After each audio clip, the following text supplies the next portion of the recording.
FEBE. I'm Janice Lapina. I'm the Neo LaunchNet Program Manager, and we have FEBE every Wednesday that's sponsored by our Dunkin' Donuts across the street, as well as one on 58 and one at CAM. So thank you so much for coming today. A couple housekeeping items. Please make sure your phone's on silent. And then also, when we have when there are questions, if you could just raise your hand and Brenna will come over with the mic. Brenna, raise your hand in case, yeah. So she'll come over with the mic prior to you having your question read. So I'm going to turn things over to Dr. Roger Moore, and he's going to tell you a little bit about himself, and then also network marketing, is it legal or not? So Dr. Moore, you can come on up. Legit. Legit, sorry. Yeah, it's my call. That's okay. It might not be legal, I don't know. All right, thank you very much. Can you hear me okay? Good morning. First of all, by show of hands, how many of you have ever been in a network marketing business? Okay. How many of you, by show of hands, know someone who's been in a network marketing business? That's almost everybody, right? The fact of the matter is, we're here to network with people, right? So actually, all of us, to a certain extent, use network marketing to promote your business. However, there is a separate industry called network marketing, and I'll talk about that in a moment. First of all, by way of introduction, my name is Dr. Roger Moore. I have a PhD in analytical chemistry. I started out with a Bachelor of Science degree in chemistry from Ball State University in Muncie, Indiana. After that, I spent 3 years in the U.S. Army, lived in Germany for 2.5 years, used the GI Bill and came back, and I went to graduate school and got a PhD in analytical chemistry from Miami University in Ohio.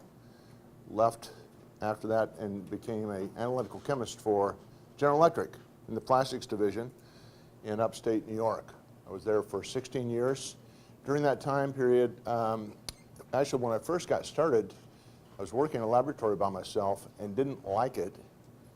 And after 1.5 years, actually took by pay level, a pay cut, so I could work in the quality control laboratory so I could actually work with people. So I like working with people. And I was in meetings where they're talking about things like ROI and investment, and I didn't know what the hell they're talking about, so I decided I'm going to go back to school, and I did it backwards. I got a bachelor's degree, a PhD, and then I got a master's degree. So I got an MBA that GE paid for. I was with General Electric Company for 16 years. And in those 16 years, I had 14 different positions. I've worked in R&D, I've worked in sales, worked in marketing, worked in IT, worked in manufacturing. I left General Electric Company in 1994 to become president and CEO of a company out in California. They brought me in primarily to reorganize the company and set it up for resale. So it took about 3 weeks for us to negotiate my employment agreement. Knowing that they were going to try and resell the business, knowing the acquiring company was most likely to have a CEO, I wanted to have an exit plan. So I spent some time working on a golden parachute. I took a company that was worth about $16 million on paper, and they sold it for $72 million 11 months after I started. Wish I'd negotiated my agreement a little bit differently. After that time, I started up my own business. And see, in 1998, my family and I moved back because my wife and I were separated and moved back to Massachusetts. I started up another company, and we'd raised about $7.5 million equity capital in about 9 months. It was a company utilizing the internet to provide supply chain management tools to the specialty chemical industry. When the internet first came along, you heard a lot of discussion about B2B and disintermediation. Disintermediation is where you take the middleman out, because at that time for commodity products, there wasn't a lot of value for the middle guy. And so why pay a distributor for something where the OEM can make more money and the consumer can actually buy the product for a less price? However, for the specialty chemical industry and a lot of the other specialty markets, the middleman or the distributor actually provides value by holding inventory and providing technical support to the end user. So this company, we started up, like I said, about $7.5 million equity capital in 2000, And we're getting ready to do our B round of financing in August of 2001. It was delayed about a month, and 9/11 happened before our closing. So we were in line to receive about $12 million of B round money, and it never happened. So I had 37 employees at that time, many of them very, very close friends of mine.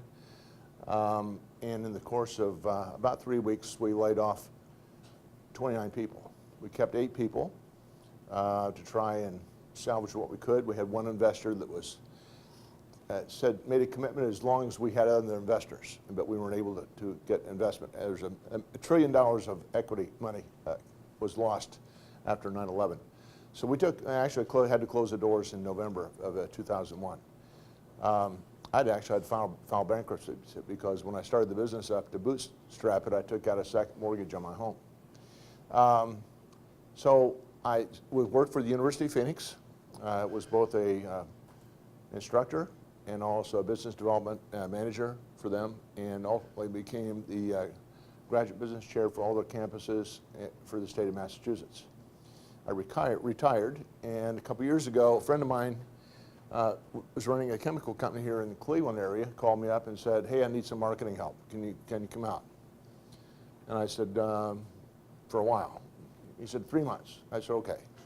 So I came out for 3 months, and 2 months into the 3-month deal, he said, "This is working out pretty well. We got, the best part of the year coming," because I was out here from January through March, which wasn't the best time of the year to be here. And he said, "Why don't you stay out through the summer, make it 6 months. Actually, an additional 6 months." I said, "Okay."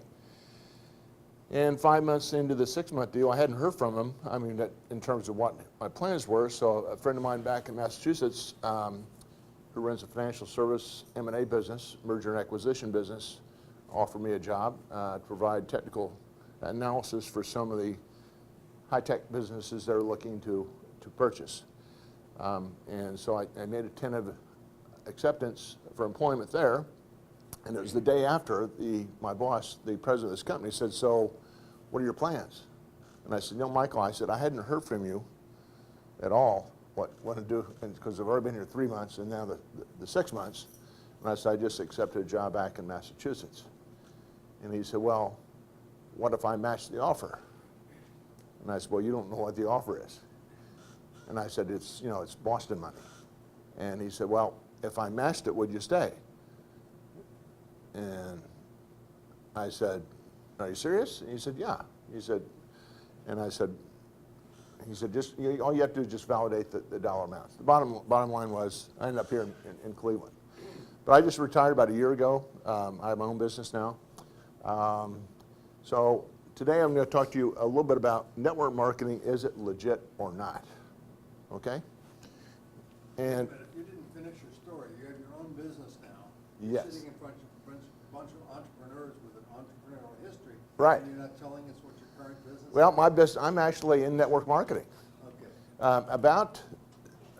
This is the interesting story. About 3 years ago, a friend of mine who was actually my Japanese language teacher when I lived in Tokyo, when I was with GE, I served as the technology liaison between GE and a joint venture business in Japan. And did that for a while, and then they said, "How would you like to be the director of technology of the joint venture business? That way we can sort of communicate and transfer technology between both businesses." And I said, "Okay." So I ended up living in Japan, in Tokyo, for about 3 years. I was the only American in an office of 400, actually 399 Japanese and 1 Canadian woman. So I didn't speak Japanese. Fortunately, most of the senior management spoke English, which is fine for personal communication, but in a meeting, they're certainly not going to translate everything for my benefit. So I realized right off the bat that I was going to have to learn Japanese. So I initially enrolled in a Berlitz Japanese class. And any of you have been like that, it's a total immersion class where they start off with essentially like a coloring book, and they point at pictures. My first lesson was a picture of a pencil, korewa enpitsu desu. I don't know what that meant. Korewa enpitsu desu. Korewa nan desu ka? That sounded like a question. Korewa enpitsu desu? Hai. All right, it's my first lesson. Bottom line is, after about 3 weeks of this, and I was in a class from about 8 to 5 o'clock. You walk out at 5 o'clock, and I felt like my mind was just going crazy because every hour I had a new instructor. So they're fresh. I'm getting... Sorry to disturb you. Can you read this? It helps me hear you better. Sure, thank you, yeah. So anyways, I went to, one of my instructors one time said, can you help me with verb conjugation? And she says, I can't talk about that. And I said, well, I want to ask about verb conjugation. And she says, well, you have to talk to the headmaster. So I went to the headmaster and I said, I have some questions about verb conjugation with Japanese verbs. And he said, we don't teach it that way. And I said, why not? And he said, well, when you were 2 years old, did you ask your parents about verb conjugation for English? And I said, no. And they said, well, we teach Japanese the way you would as a child. I said, well, the difference is I'm an adult and I know about verb conjugation, so I've got questions about verb conjugation. They said, we don't do it that way. And I said, you know what? I said, my contract for a month ends next week, so I'm done. So it was great because it gave me a massive amount of vocabulary in a month, okay? And to the point where I could have some communication. What I found, however, is I could speak Japanese pretty well. I didn't understand what was being said back to me, but I could speak some words, okay? So I end up with a private instructor, a wonderful woman, and I had 204 one-hour lessons with her over the course of the next 3 years. She was married at the time and got to be friends, and after I moved back to the United States, we've kept in contact over the years, and she sent me an email note about May of 2013 saying she was coming to the United States, going to see her sister who lives in Chicago, and they was going to spend a month up in Toronto. And I said, why don't you come into Cleveland? Her husband passed away in 2010, and she said, well, where's that? And I said, well, it's sort of between Chicago and Toronto. And she said, well, what do I do there? And I said, well, rest assured, I said, I'll use my Marriott points and I'll put you up at the Marriott. Because the Renaissance is a Marriott property, at least that time was. And so she came in town, and when I went to pick her up at the airport, now mind you, I had not seen her physically face-to-face since 1997. And when I went to pick her up at the airport, I didn't recognize her because she looked younger than the last time I had seen her. Now, I don't know about you, but after 16 years pass, most people look older. I know I did. And when I saw her walk by, I thought, boy, it looks a lot like her, except there's no way. She got about 5 steps past, stopped, turns around, she says, Roger? And I said, Yuki? You know, so bottom line is, she's telling me about this network marketing business that does anti-aging, and I said, I don't believe it. And she said, why not? And I said, you know, I'm educated. You know, if it sounds too good to be true, it can't be. You know, and she said, well, let me ask you one question. I said, what's that? She said, what if it's true? And I said, well, if it's true, what you tell me about this company, I said, someone's going to make a lot of money. And so I did a little research. She left. She was only there for the weekend. She gave me a product to try. And within 2 weeks, I could see a difference myself, both by mental acuity and just rest. I had problems with my knee. My knee was starting to feel better. And so about 2 weeks after that, I called her sponsor, who lives in British Columbia, and I joined the business. And so that's sort of how I got started, okay? So with that, so I'm going to talk to you today about network marketing. Is it legit or not? First thing I want to talk to you about is the definition. I'm not going to read this to you. You can read it yourself. Essentially, it's a business model in which a distributor network is needed to build a business. Usually such businesses are also multi-level marketing. That's another name. Direct selling business in nature that they payouts or occur at more than one level. So typically a business like this is set up as multi-level marketing because when you build an organization, I might have a first tier business builders, and then each of those individuals might find their own network of individuals. And those people find their network of people. So I might, for example, my business right now, I have about 300 people in my organization. I've directly sponsored, not counting customers, about 30 business builders. okay? And they have gone out and found these other people, okay? And I get paid a commission on all of the sales in my organization, okay?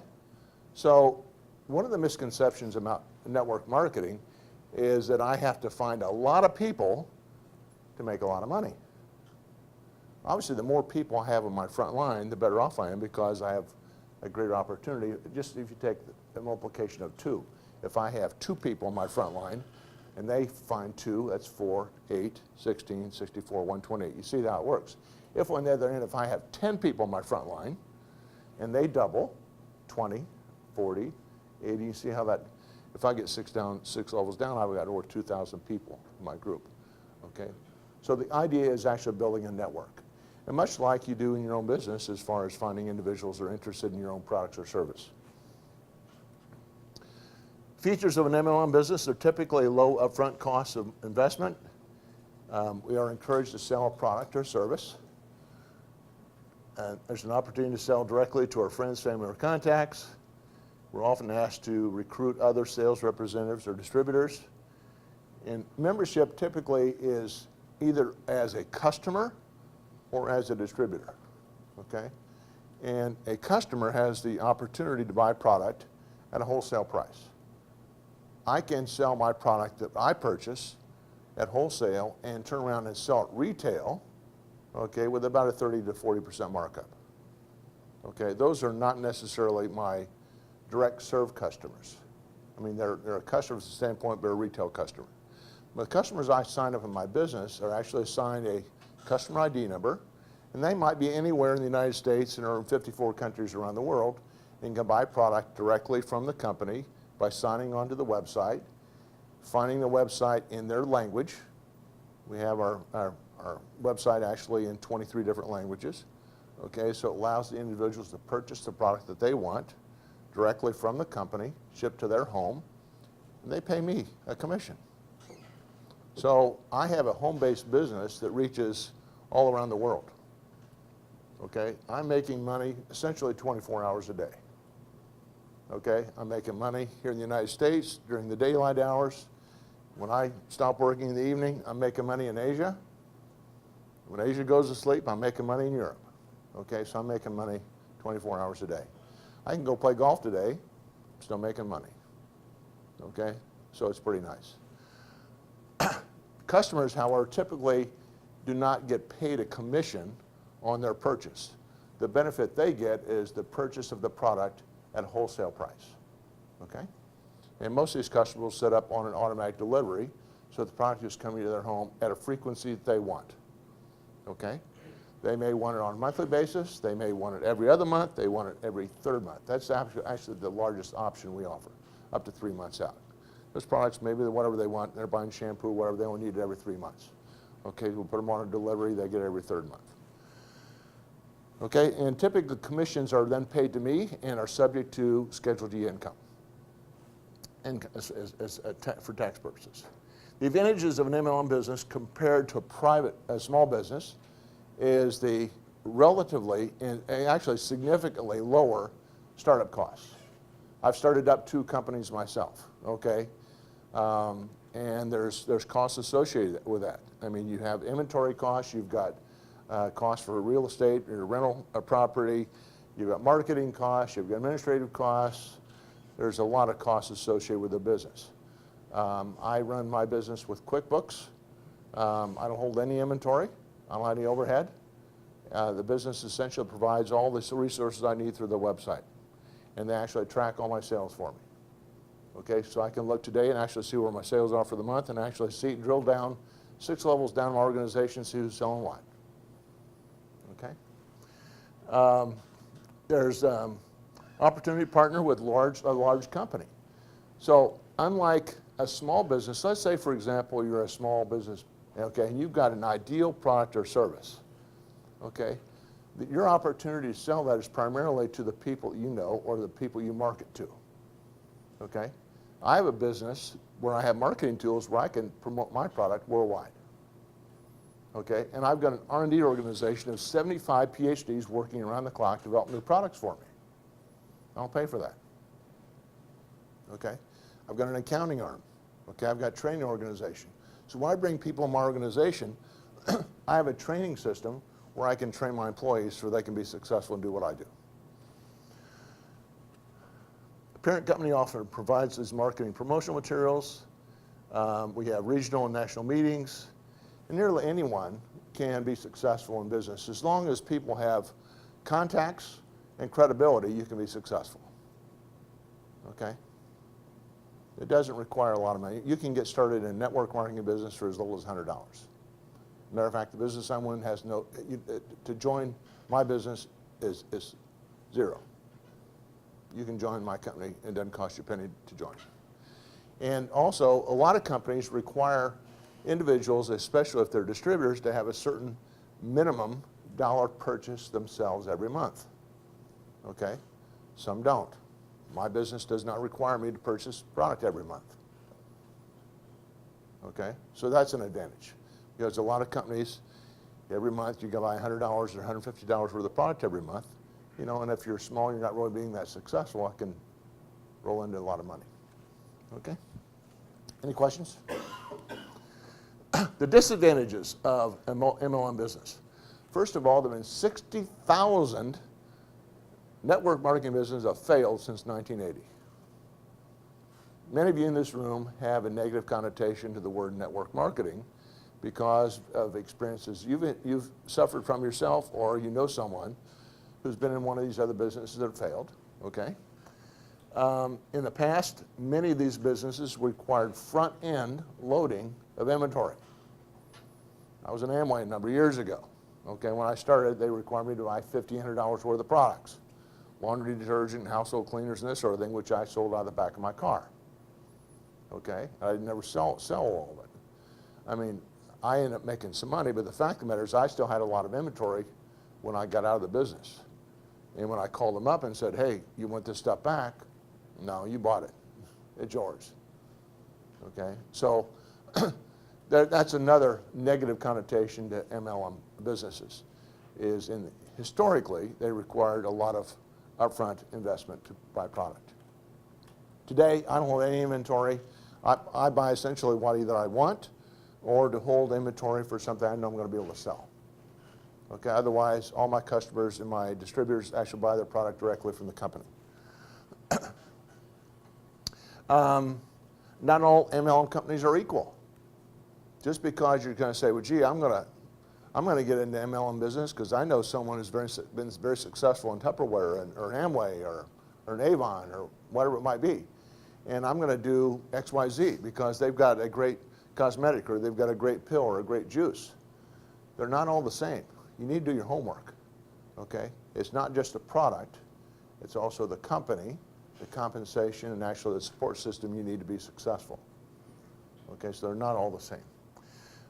Not all MLM companies are, some MLM companies are privately held. Not that that in itself is bad, but publicly held MLM businesses are transparent in that you can see who's making what. Okay? For example, in the business I'm in, our top distributors, anyone who's making over $100,000 actually reported in our 10K. Okay? So I can see not only who the corporate officers are, but even our leading distributors, how much they're making. Okay? That's nice to know. Because then I can see, well, it's really legit. There's a lot of people out there making money versus 6 people. They're making a couple million. Okay? They're trying to get everyone else into the business. Unfortunately, about 92% of the people, and this is from a network association, earn less than $1,000 per month. They get in network marketing business because they're told, hey, you get in, you can make a lot of money. We've all heard it, right? You get in, you call a couple of people, and you're going to be making money like crazy. It's not that simple. Okay? Because, I mean, you're going to make, you know, my first year I was making over $1,500 a month. Okay? And that was okay, but it's not worth I'm not ready to retire from. Okay? But I was happy because I was doing it part-time. I had a full-time job. I was director of marketing of a chemical company here in Cleveland. I'm just calling some friends up, you know, and I had some friends saying, hey, I want to get into this. And I'm like, all of a sudden I get this job. Where'd this come from? And it turns out I had a downline in Massachusetts that had 60 people in it. Called one person, a buddy of mine. And he's building an organization. I'm like, this is all right. Okay, but the fact of the matter is, some people don't treat network marketing as a business. They're in one. They call a couple of people. Okay, they call their friends and family and the people they think they're going to be interested, and guess what they all say? I'm not interested. And so they lose their excitement. They're still like, but they like the products. They keep buying some stuff, and they've got 4 or 5 people who are loyal, and so they're making a lot of money. Most of them are just making enough money so the products they buy are free, okay, from what they're making in commissions.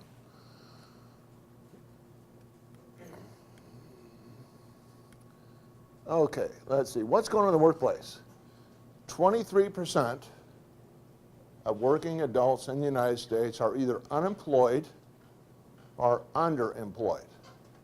By the way, the Bureau of Labor Statistics does not report people unemployed if you've been out of job, been out of work, and are no longer receiving unemployment insurance after 6 months. So you're not on the statistics anymore, even though you're unemployed. That's just the way they do accounting. So the numbers for your politicians are saying they're doing a great job about unemployment, this sort of thing, doesn't take into consideration a lot of people actually unemployed, or people who had good jobs, got laid off, and are working at companies where they're not making what they used to make. They're underemployed. Okay? There's 23% of working adults that are actually unemployed or underemployed. The rapid availability of technology is changing a lot in the workplace. Give you an example. Let's consider an island out in the Pacific, and we have 10 fishermen. And these 10 fishermen, they go out every day and they supply the entire island with all the fish that island needs. Well, a missionary comes in, he brings a boat and a net, okay? And after he leaves, they realize they only need 2 guys to go on the boat, one guy in the boat, one guy in the net, to bring in all the fish that the island needs. You've got 8 fishermen that are unemployed now because of technology. The Industrial Revolution here in the United States and around the world has done the same thing. But the fact of it is, in the past, where technology changes brought about changes in employment over decades, now we're seeing technology changes making changes to the workplace on a yearly or monthly basis. Okay? Technology is taking out employment not only just for rank and file workers, but for salaried employees and for managers. Okay, so the workplace is not what it used to be. The days of a 40-hour work week with a 40-year career at one employer are gone. Unless you happen to be starting up a company yourself when you're 20 years old. You might be able to be successful and be in that business for 40 years. Household incomes in the United States that were within 50% of the median point of income in 1990 were nearly 50%. I'm sorry, in 1970. In 1990, it dropped to 45%, 42% in 2010. Okay? We're seeing in 2010, 66% of people at age 65 had incomes of less than $30,000. Okay, and only 1% at 65 were considered wealthy. And 75% of that 1% were business owners. Student loan debt now exceeds credit card debt. And the difference between student loan debt is if you file bankruptcy, you can have your credit card debt forgiven. Your student loan debt stays with you.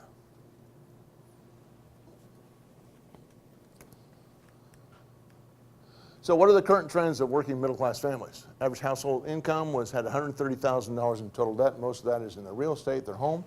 However, they had about $15,000 in credit card debt. 31% of Americans feel that they are stuck in their job or their profession. You know, they went to school, they got their degree in whatever, chemistry, accounting, whatever, and they've been in it a while and they don't like it. They're certainly not going to go back to school and get another school loan. Okay? With households with incomes of $62,000 or more, only 45% took a vacation where they actually traveled more than 250 miles from their home. Most people take a staycation. They take some vacation days, but they stay home.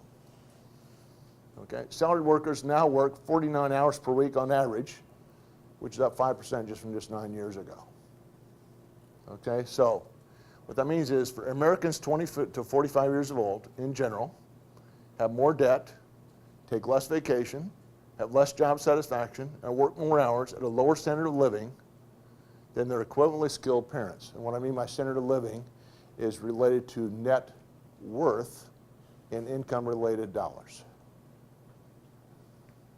So if you had parents, for example, that had a college education, the chances are at the same age, their net worth is higher than what yours is. We're actually facing the situation for the first time in American history where our children are not going to have the standard of living that their parents had. So why would someone want an MLM business? Other than the advantages previously stated, people join these. This is from the trade association. They join it for a lot of reasons. From supplemental income, financial freedom, they want to have their own business, they want financial freedom, they want more spare time with the family, they want to build some legacy income. A lot of companies, a lot of these network marketing businesses, for example, once you set up your income stream, which comes to you every month, and if I pass, my income stream is left to my children. It will pay them till they die. Okay? Now, the fact of the matter is, all my customers are going to die too. Okay? So it's going to still require them to be active to keep it going, for that to go. But it's a nice thing to know that if I were to get hit by a bus tomorrow, that my children actually have an income stream. Okay? Okay, why would a new grad consider a multi-level marketing business? Let's look at some statistics. Education doesn't pay what it used to. 41% of the graduating class of 2013 and 2014 earn less than $25,000 per year. Since 2000, grads have actually seen their pay fall from $18.41 per hour, which is about $36,000 a year, to $17.94. Cost of education is increasing. Average published tuition and fees at public schools has increased 13% in 2015 dollars over the last 5-year period. 71% of students graduating from a 4-year college have a student loan debt. Okay? Average monthly student loan payment for their debt is $351 for those age group 20 to 30. So if you've got a $25,000 school debt and you're paying $350 a month, do that math. Now you have to understand that many of these loans have an 8% rate of interest once you get out of school. So you use the rule of 72. Rule of 72 says your debt is actually going to double in 9 years. If you're paying $351 a month and you've got a debt of $25,000, do that math. It's going to take you a while to pay that off. 43 million Americans have student loan debt. Job security is now a bigger issue for new graduates. 91% of millennials born between 1977 and 97 expect to stay in a job less than 3 years. Matter of fact, U.S. workers had an average tenure of 4.6 years in 2012. That was the last year statistics were taken. People don't stay a long time in jobs. I mean, I was fortunate to be with General Electric, but as I told you, in 16 years, I had 14 different positions. Okay? Granted, I'm probably unusual because once I get my hands around a job, I like to do something different. Okay? But the fact of the matter is, longevity in a job is not what it used to be. So the opportunity for residual income, even for young people, is great. And it's just something I've just learned myself. The fastest part of my group, of my organization growing today, are millennials. Okay? They're energetic. They've got a large network of people. It's really easy for them to get started. And guess what? They don't mind buying toothpaste and shampoo and stuff. They got some people, and if they're just buying $30, $40 worth of product, but they've got 1,000 friends that do the same thing, they can make some money. Make some money. So imagine, I'm going to create a hypothetical situation here. Imagine Amazon or Costco, for example, were to pay you 5 to 40% commission on everyone you talked to and referred to who bought product from Amazon or Costco. How many of you, by the way, by show of hands, have referred anyone to a movie or to a restaurant? We do it all the time, right? Did the movie pay you? Did the restaurant pay you? What were you doing? By word of mouth, you were referring someone to a business, okay, that you thought was nice. Let's say, for example, I go to Costco, okay, and what's your name? Derek. And I say, hey, Derek, you got to go to Costco, man. I go there every week. I buy all my groceries there. Everything's, it's a $75 annual fee. But other than that, go there. And Costco said, Roger, everyone you tell who buys product, we're going to send you a commission. What are you going to do? Then tell everybody you know, right? Now, Amazon and Costco don't do network marketing. But there are hundreds of other legitimate companies in the United States who employ network marketing. Okay? In the United States, for example, companies like Amway and Avon, Mary Kay, Nu Skin, Tupperware. These are just companies I mentioned because they're in the top 10 in terms of revenue. So if I've left your company out, I apologize. But there are a lot of companies around that actually employ this. Not only that, but look at the examples of your telecommunications companies. Verizon, AT&T, what do they have? Friends and family, right? Call your friends, get 10 people on a network, okay? We're going to give you a discount. That's network marketing, folks. They're just not paying you a commission, they're just offering you an incentive to get your bill lowered. Because they want you to do the work of referring your friends to their service.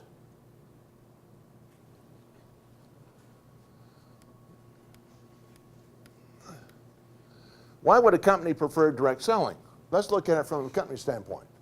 Why would they want to employ a direct selling workforce? Okay? Well, let's consider, let's say you're a cosmetics company, okay? And let's compare a company that sells product like Clinique or Revlon or something like that, which is sold in your department stores. I don't know what your high-end cosmetic products are. I'm not familiar with them. But the fact of the matter is the company that made the basic formulation for the base product has got maybe for a product that sells for $10, retails for $10, has about $1 worth of ingredients in the product. Okay?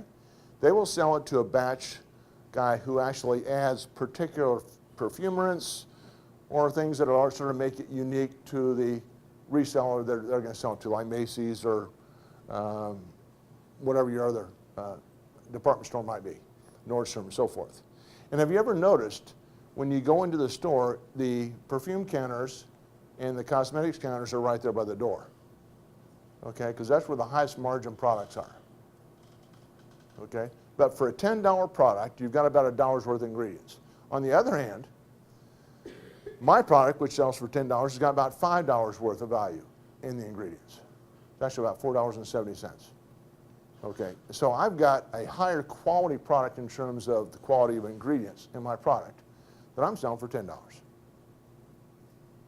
Okay, now granted, it doesn't have the same recognition as Revlon or these other products because I'm required to provide the word of mouth by becoming a walking billboard of the use of my product so that people want to use it. Okay, so it's an advantage. So if you are a company that provides above average value in your product or service, direct selling is a way to sell it. Because otherwise, I'll give you an example. The nutritional supplement that we have, our line is called PharmNex. PharmNex was actually developed by 40 different medical professionals back in the early 90s. And they developed the product on the premise that there's a looming medical crisis in the United States. Okay, and that is that people are not maintaining their good health. is primarily because of the decline in nutrition of our food supply. Okay, so they said, look, we need to help produce a quality nutritional supplement that actually gives all the vitamins and nutritional supplements to our consumers. So they developed a product, and they sold it through retail, through Walgreens and CVS and so forth. But the problem is, you looked at their ingredient versus the brand next to it, the ingredients all said the same. Their product was 10 times more expensive. What are you going to buy? The cheap stuff. The ingredients are all the same. The problem is with nutritional supplements, and just taking aside, nutritional supplements are not governed by the Food and Drug Administration. They're governed by what is known as the Truth in Labeling Act. The Truth in Labeling Act requires a manufacturer to specify on the label what's in their product. Okay, the labels are the same, so the ingredients are the same. Well, yes and no. The problem is, the Truth in Labeling Act doesn't require the manufacturer to tell you how little of it is absorbed by your body. We as consumers assume, I swallow it, I'm getting the nutritional value. The fact of the matter is, most of the nutrients you have in your nutritional supplements pass right on through. Okay, so you want a product which has optimum, that's a new word for me, biopotentiality. In other words, higher absorption in your body. Okay, so how do you promote this? Well, I actually have a device that can actually measure the improvement in a person's health 2 months after they start taking my product. It actually measures the level of antioxidants in their body. Antioxidants are a direct measure of the quality of your immune health. It helps your cells and it helps your DNA from damage from free radicals. But I can prove that my product is more effective than the product they've been taking, because the product they've been taking is their baseline. They might have been on that product. In my case, I was taking Centrum Prime. Okay, my pharmacist recommended for my age, Roger, take Centrum Prime. Great, I've been on it for 2 years. I got scanned by this device. I had a failing score. Failing score. And I thought I was eating well.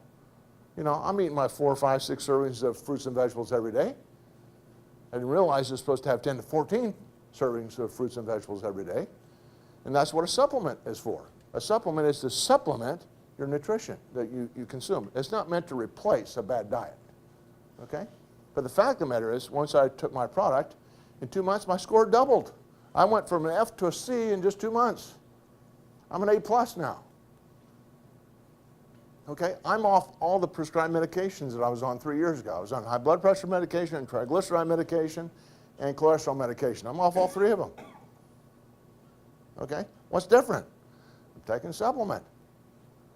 I feel better. My vision's better. My skin's better. I feel better. You know, so to be honest, because I'm 67 years of age, I stopped buying term life insurance. Term life insurance is not going to help me. Okay? It's going to help my beneficiaries. But I would rather put that money into something that's going to promote a healthy life than to pay someone because I didn't take care of myself. So I'm ahead of the game. So when I was paying my premium for my term life insurance is actually more than what I was actually paying my supplement. Okay, that's a personal choice. Direct selling companies can offer, some products or services need to be demonstrated so that the sale can be gathered versus an ad campaign. We see it all the time. You see infomercials on TV, right? It's the same thing with a product or service. If I can demonstrate a product, for example, I've got a device, it's called a facial spa, okay? And in 5 minutes, I can take this device, and whether you're a man or a woman, you'll look about 5 years younger using this device. Okay? And when I do this, I only do half their face. And I take a picture. I show it to them. I say, wow. Are you going to do the other side? No, but I'll sell you this machine. Okay? Obviously I didn't do it that way. But my point, though, is and the effect lasts for about 4 or 5 days. So when we buy this machine, I use it myself actually, I'm in a different product now, but I use it once a month. But the wrinkles that I had around my eyes and my sort of thing are gone. Okay? So I look younger than I did just a couple years ago. The other advantage is that you look at companies that have to pay for a sales force and sales and marketing costs. In a direct selling company, my commissions are only paid after the sale's made. If I don't sell anything, they're not paying me anything. If, on the other hand, I'm a salesperson for ABC Corporation, okay, and let's say I'm on a salary for $40,000 a year, and they're paying me commissions because $40,000 is enough for me to live on. Let's say I don't sell anything, they still got to pay me $40,000, whether I sold anything or not. I might be out playing golf every day. They're paying me money. In my direct selling business, they don't pay me anything unless I move product. So it's much more efficient also for companies that want to keep their sales and advertising costs down. So the truth about network marketing, many distributors and name actually got in the business because they liked the product or the service.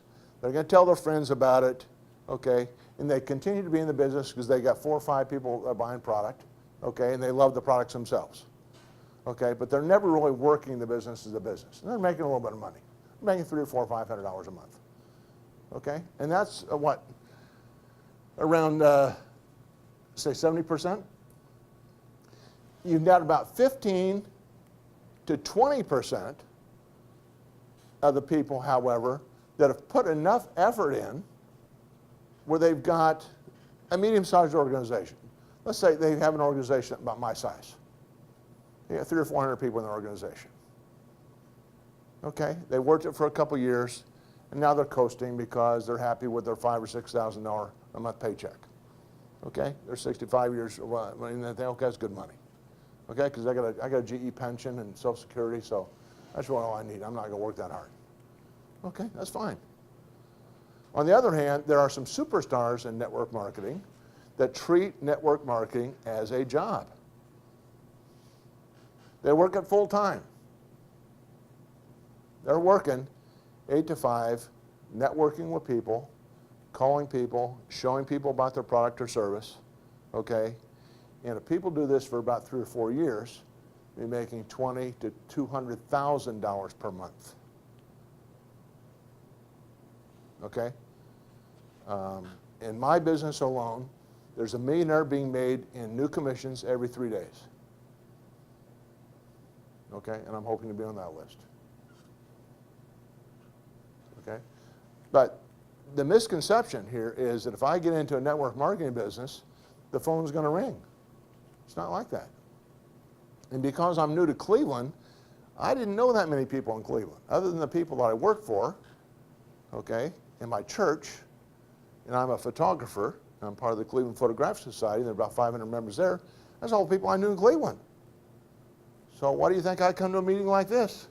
To meet people, okay? I attend other networking events. Because people like yourselves, for example, are entrepreneurial. You're looking for opportunities, okay? Some of you have businesses yourself you're trying to promote and be successful with. Okay, that's why we meet. Okay? The system is typically simple, but the work is not easy. Okay?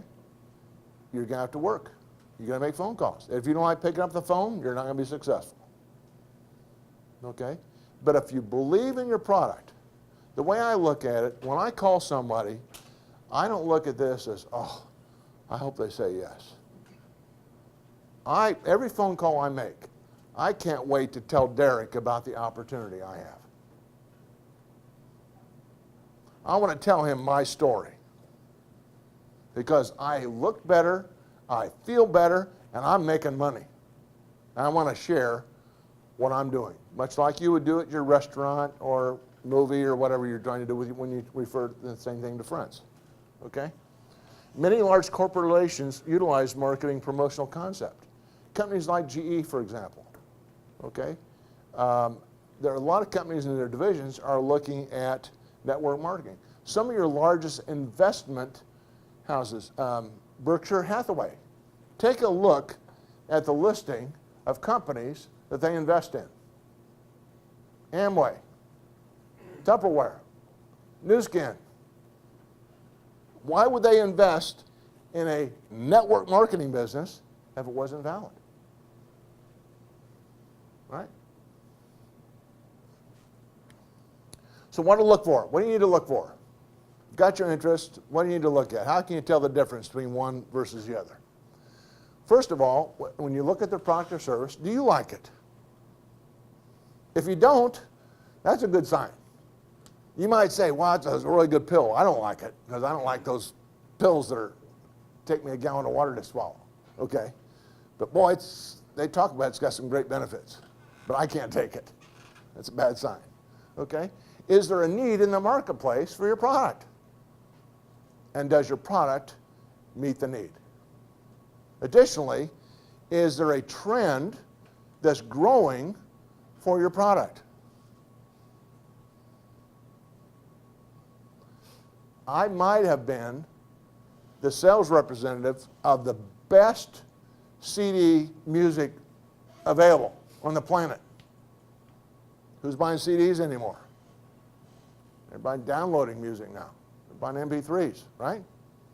Not to say some people don't buy CDs, but you see my point. Is your product priced to sell? Is it competitive in the marketplace? Because you're up against also retail products. Okay? And is it priced for you to make some money and for the company to make money long term so it's going to be viable? Because that's what's happened with a lot of these companies before is they priced their product too low, they were unsuccessful, and they folded. Next thing you want to look at is the company. Is it well run? What's the management team like? After I got in this business, the next month I flew to Provo. I went and met with the management team. I said, what's your plan? What's your strategy? And they said, well, you know, it's in our annual report. And I said, no, I want to know what you guys are doing. Show me around. They showed me the R&D facility. I'm an R&D chemist. I was impressed. I was impressed by the things they're doing. I looked at the company. I saw their game plan. I saw the product rollout they've got planned for the next 10 years. I said, I can make money with this company. Okay? So if you're not willing to put some money into travel to go out and visit a company, I wouldn't suggest you get into it.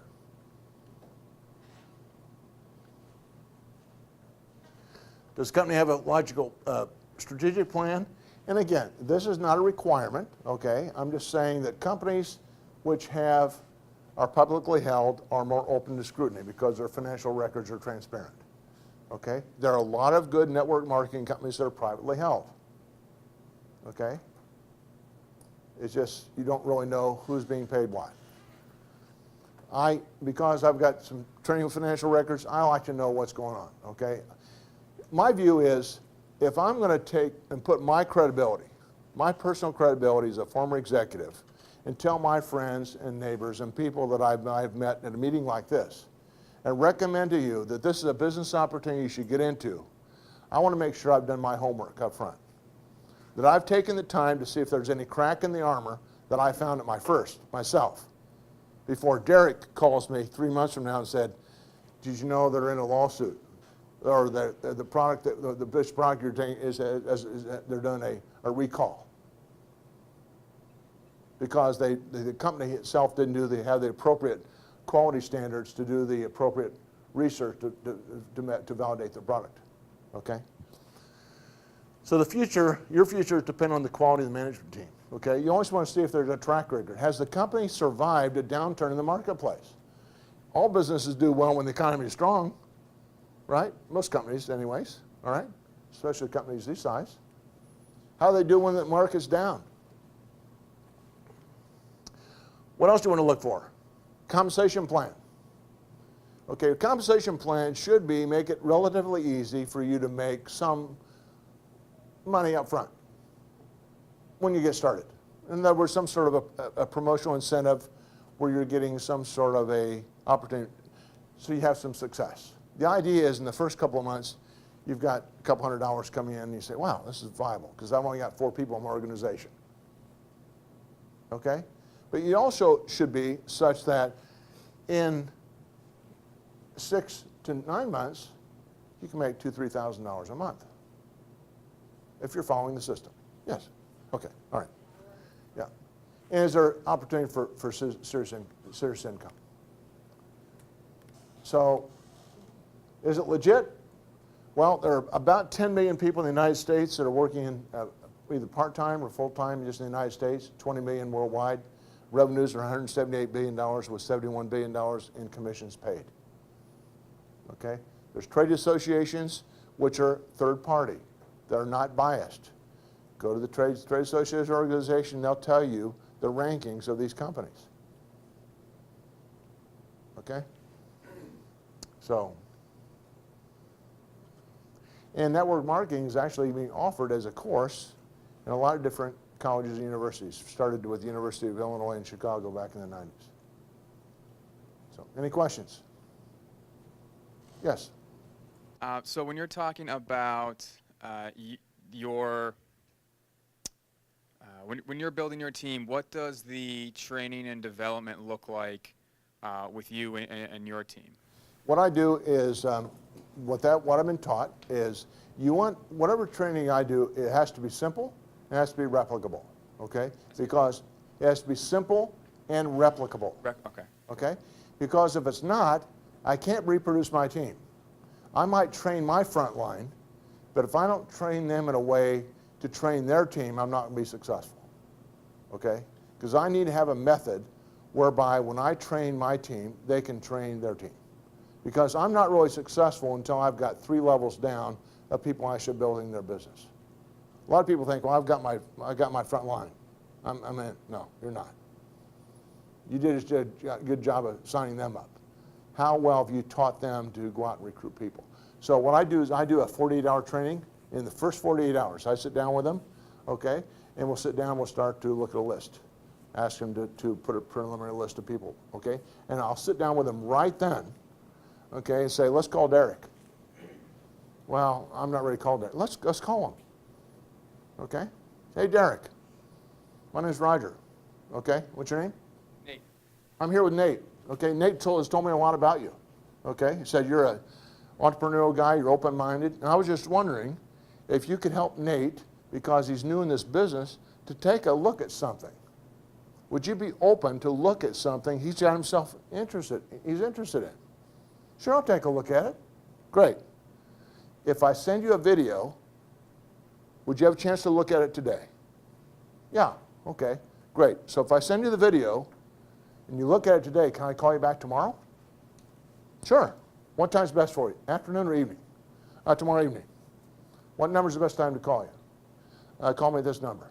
Great. How about 7 o'clock tomorrow? Great. I'm off the phone. Nate, what have I just taught you how to do? And the thing is, what did I sell him? Nothing. See, the problem was, and here's the thing. When I got started in this business, I did it wrong for 9 months.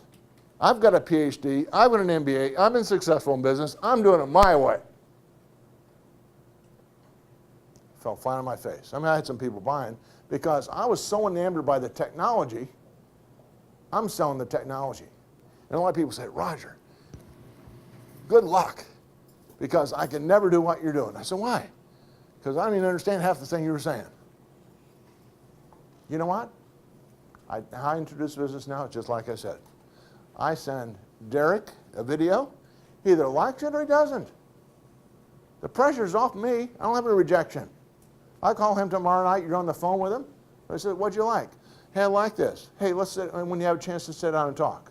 So I'd like to talk to you about how you make some money. Great. Let's get together on Thursday. How about 10 o'clock at Panera Bread? Panera Bread's my office, by the way. Okay? Because they got Wi-Fi and refreshments.